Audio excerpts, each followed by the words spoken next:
I look, yeah, I look good. All right, let's get it, bro. I'm ready. I'm not a regular nigga, so when you talk to me, show me some more respect, little nigga. I'm not famous, I just got a new check, little nigga. Them blue hundreds, I'm just trying to get my check, little nigga. Yeah. That was your first rap name? That was the first name I came up with. I came with SR Two-Time Mafia and shit, 2XM. 2XM, like the tattoo. Yeah, like the tattoo, yeah, it's thin. So, but then I changed up, went solo, so I chose SR TheMveMnt. Being part of 2XM, it was a little rap group of like 3 niggas at first. Started with 3 niggas, Lil Rello, this nigga named Henny, and then me. You know what I'm saying? It was 3 niggas. Well, that shit was so much fun, nigga. We was always doing shows in the studio and working, nigga. Always music. It was nothing else but music in the shows. Like packed out shows. We was from YBN, Chief Keef, all that shit. You feel me? So it's like, yeah. When I started with the rap group, Two-Time Mafia niggas, it was cool as fuck. Like everybody was on love. It was sweet. Everybody was on the same type of time. We was all working. And then like we went a whole year together, and it just kind of started. We all started kind of growing differently. Niggas will grow and stay, or niggas will grow and go and do better shit. Like Rello, that nigga, I don't know if y'all know the nigga up there. You know what I'm saying? Nigga surpassing shit I ain't see from him back then.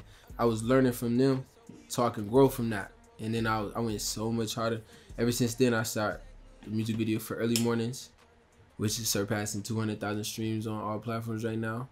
I was on that block early mornings, crack of dawn and I was yawning. I'm an early bird, but my money like big wormy. Spend with my money, burn your head like I burned it. I just got a bag, I deserve it, yeah, earned it. I was stuck up on that strip, I had to put that work in. Everything else I was... Early Mornings, man, that shit means something. When I was 17, I had went to jail on some foo-foo shit, but I got out that motherfucker. And that's what I wrote that song for. I wrote that song for that matter, so niggas can know it ain't hidden. And ain't nothing I gotta hide about it, cause it's real. The situation happens to a lot of niggas out here. That's the honest answer. I couldn't even come here with no other bullshit. Then I met my nigga G, and when I met G, that's when it really started going crazy. That nigga G hit me, trying to be my manager at first, and I was like, bro, let's just to build a relationship and grow with this shit. And he was like, bet. I told him 5 things, nigga. I give them to him on a napkin. I remember we went to this motherfucking Buffalo place down over Midtown, and this nigga had asked me 5 things he could want me to do in the next couple months, and he'll do it. I gave him to him. He did at least 4 of them joints. That's 4 out of 5. At this point, nigga should have been my manager. I gotta have at least. This our reaction. We gonna be like, we gonna get that phone call, however it's gonna be done, and we're gonna be like, damn, bro, they just said I'm about to get a Grammy Award. Hey, nigga, that's some hard ass shit right here, bro. I'm telling you. The crowd going crazy right now, bro. I promise, man. That song right there, when I perform that song, is going nuts. Everybody go sing that shit. You opened up a Polo G recently. Talk about that. Polo G concert, when it was, let me tell you, that shit is funny, man. I tried to get to the Polo G shit as soon as I found out about it. And it took the day before the Polo G show to get that motherfucker, but at first it was telling me no. They called me the day before and told me to perform. And with the fact that it's COVID, I mean, that shit was crazy. It's tight. It was breathtaking for the moment, because I thought I wasn't gonna get it, and then I got it last minute. Due to my guy G. Shout out G, man. G be working, man. So let's talk about coming up as a kid. What was that like? And growing up as a kid, bro, it was always something like, we ain't have much, but this is what we was taught. Get what you get, and don't be throwing no fits about it. You know what I'm saying? Your life ain't for you to pick at if it ain't right. You gotta take it and build from that. You feel me? So like as a kid, man, we grew up in poverty. No food in the refrigerator sometimes. Sometimes we was only eating rice with no sugar and butter in that bitch. I swear. Salt and pepper on that mug. You good. I swear. And type. Mama she couldn't pay rent. Dad was always on some food shit by himself, trying to stay to himself, blah, blah. He never really called us or nothing. We seen the nigga, and I ain't gonna play the nigga. We seen the nigga, but wasn't like that. I was a hard-headed nigga, though, like, growing up. So, man, nigga was just a hard-headed nigga. I was always trying to fight niggas and rob niggas. And when I come to the crib, Pops would be pissed off. I'd be suspended or something. Pops would try to whoop me and shit. Man, that shit funny. Try to whoop me. My nana used to whip us on her palms and shit. So, I wouldn't say we was abused, my nigga. We was just disciplined in a more stricter way than other kids would be. Growing up without and not having shit, nigga, having to go and either steal something or take something from somebody else, nigga. Like, going to play football, it did teach me some shit. Like, nigga, it taught me a little bit about respect and how to never quit. Not quitting shit. You might get pushed and knocked down and hit real fucking hard, but you better get up like your windpipe's still working. You feel me? Type shit. And like that made me more disciplined in my mental. Like, yo, I gotta do everything it takes to make this shit pop. I gotta do everything, and every bone in my body gotta go all hard, everything in 100% with this shit. It made me a way harder worker.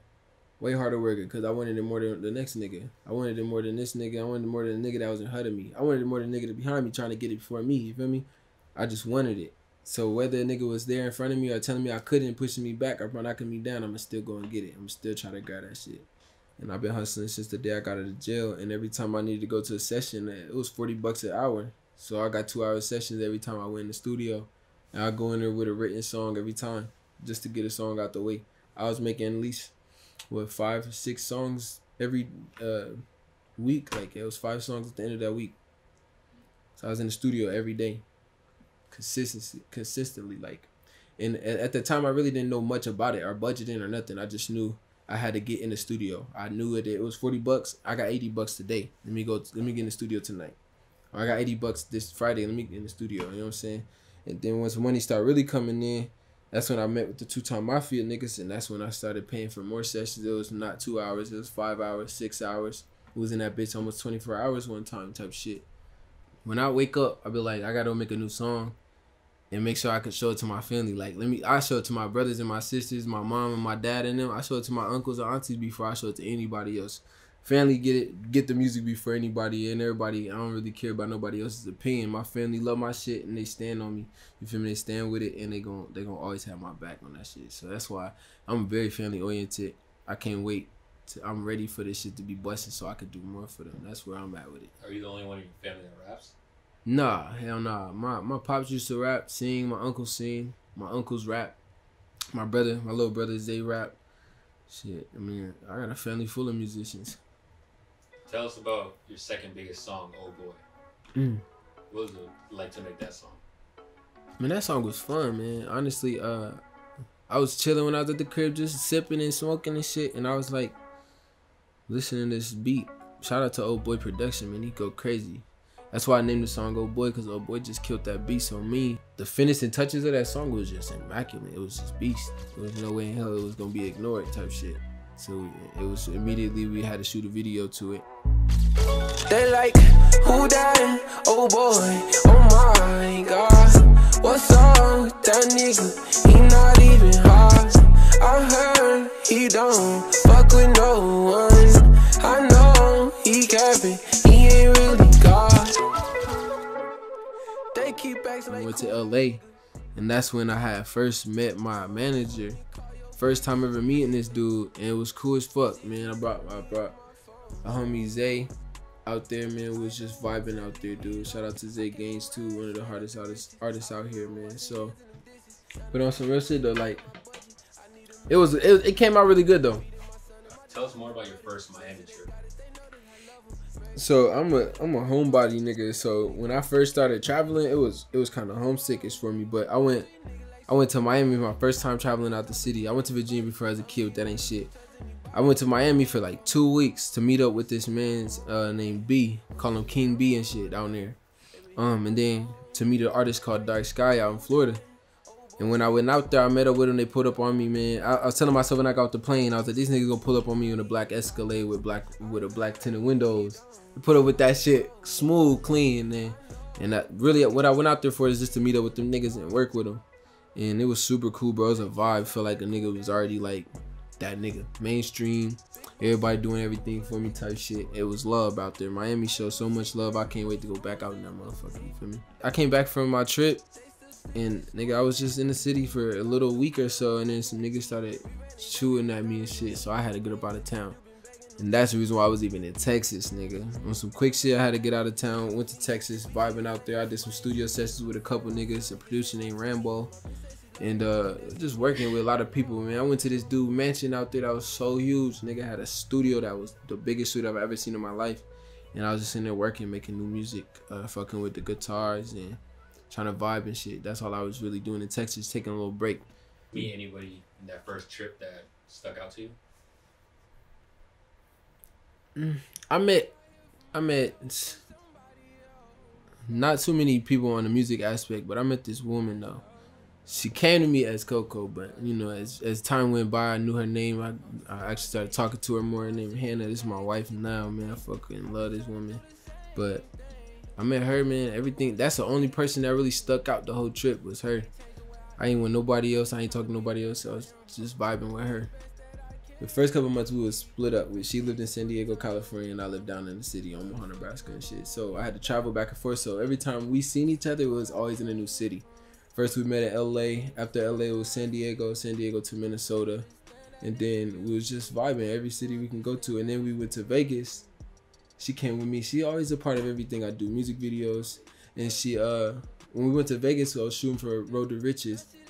And she was there with me. She in the video. Everybody that do know the song and watch the video and stuff. She's in the video. She been with me through everything. She watching everything I'm doing. Vegas was so much fun too, man. Like we got to walk on the strip. We got to just see a whole bunch of stuff, walk around in the nice ass hotel. We had this big ass room, bro, just me and her. Big ass room with this huge window and a nice ass view. So you know that shit was perfect for me and her. But yeah, man, our relationship is perfect. We travel, we see the world together. It ain't never no sleepy moments for us.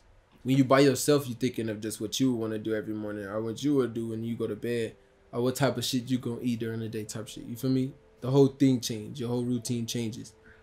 So it made me better. It made me want to do more to, you know, she automatically just a healthy ass woman. She do shit to stay healthy and stay fit, blah, blah. That's put me in another realm. I ain't never go work out. Now I'm doing that. I'm eating different. I'm sleeping better, nigga. You know what I'm saying? I'm talking more about if it's a problem or if it's good. I'm talking more. I'm just opening my mouth and being more vulnerable. That's what changed me. Being vulnerable is the best thing to do with your significant other. I see you have a Rust book right there. What has that taught you? Man, I'm on chapter 12. I ain't read it all, but from the beginning to the point I'm at now, it taught me a lot of. It's teaching me a lot about my own self and my own brain, and how I could be a doubt and how I could be a own barrier to myself. So instead of worrying about maybe you might be like your shit weak, myself is saying that to myself sometimes type shit. I need to figure out how I can work around that, make that not a situation, get out of my own way, as you can see. You feel me? It should teach you a lot of mental game for yourself. And for me, it taught me a lot about myself. It's teaching me shit still. I ain't read it all the way, so I couldn't really give you a full summary, but from what I'm learning, it's helping me learn my brain, learn how to control my life and manifest more, and really sit and know what I'm doing is right. Loving yourself, confidence, self-confidence, self-awareness, how to discipline yourself and not lose yourself to other people's opinions or thoughts or what they say about you.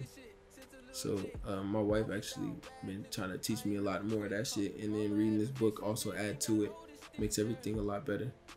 Do you have any big plans for 2021 in terms of goals? Yeah, I'm actually I'm releasing an album January 1st, the beginning of the year. Beginning of 2021, the album is dropping. 13 songs. Everybody's favorite song, best selling album in 2021. That Manifest song is so crazy. It go dumb, and I love it. You know what I'm saying? When people hear it, they're gonna immediately attract themselves. This album really, man, the reason why I did the album with no features is to really say a standpoint on who SR is and why I am somebody, and niggas gonna have to hear me. I'm SR. I don't need no features. I don't need no help. I do this by myself. SR now and SR from Downtown Omaha. Like, what's the difference? Bars, vocals, melodies, my voice, my energy, my whole body language, everything about me has changed and surpassed and became way better in so many ways since Downtown Omaha. I'm so much different. SR Two-Time and SR The Movement. I started movement up here. SR Two-Time down here for me. That's a whole nother thing. You feel me? I feel like I'm greater now than I was then. I found my sound. I know what I sound like. I know what I'm supposed to sound like. I know who I sound like, and it sound like me. and nobody can never match what I sound like. That's how I know I found my sound. I work with anybody, but if I work with 5 niggas, I work with 5 producers, but we all gotta have a respectful relationship type shit. If it turns out that one nigga fall off, I'm gonna have only 40 producers. I can have 20 producers, and if one of them fall off, I'm only have 19 of them. If you good and you work, your work ethic is respectful, and you about your business and about work and about ready to get it and go ahead and go hard with this shit, then I'm working with you. It don't matter who it is or how many niggas it is. I'm gonna have a whole catalog at this point type shit. But if I had to choose, I'll pick up Othello, Oh Boy, and Wavy off tops immediately. Those three producers I'm fucking with off the bat. On IG, I go by TheRealSR_. You'll have to type it all the way in, man. IG got me shadowed or some shit. And then on Twitter, you can follow me, TheRealSR4. It's easy. And then Spotify, you find me at SR TheMveMnt. It's always gonna stay that way. SR TheMveMnt on all platforms: iTunes, Spotify, Google Play, Amazon, all of the things you could possibly think of. All right, SR TheMveMnt. We plan on really hearing a lot more from you from 2021. Wish you nothing but the best. 100%. I appreciate that. Everybody tap in January 1st. The album drop. Turn up with me. Let's go. They like, who that? Oh boy, oh my god. What's up with that nigga? He not even hard. I heard he don't fuck with no